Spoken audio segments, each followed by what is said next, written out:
What if I told you that during the darkest days of the Great Depression, the US government secretly became the biggest art employer in the world? And that you were once surrounded by incredible art that has now almost completely vanished? This is the story of the WPA Federal Art Project.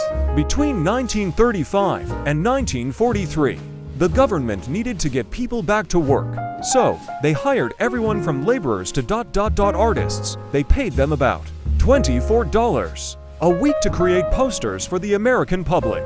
We're not talking about a few dozen designs. We're talking about 35,000 unique poster designs.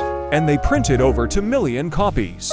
These weren't just propaganda. These were stunning pieces of graphic design meant to inspire and inform. They encouraged Americans to visit their national parks with gorgeous, now iconic travel posters. They promoted public health, warning about everything from syphilis to playground safety.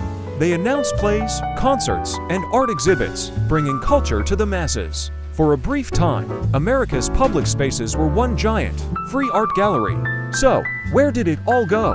Why aren't these 2 million posters in museums? Well, when World War II began, the focus shifted. The WPA was shut down, and the posters were seen as disposable. They were government property, but they weren't art in the traditional sense. They were just posters.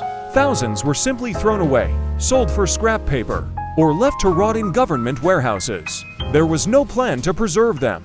Of the 2 million copies printed, today only about 2,000 are known to still exist. That's a survival rate of 0.1%. It's considered the largest single collection of lost American art. Now, these surviving posters are priceless treasures. Preserved in the Library of Congress, they're a stunning visual record of a desperate time in American history, when the government decided that art wasn't just a luxury, it was a necessity for the public good. It was a brief, beautiful experiment where every American, no matter how poor, had access to art, a collection that was everywhere, and then, almost overnight, was gone.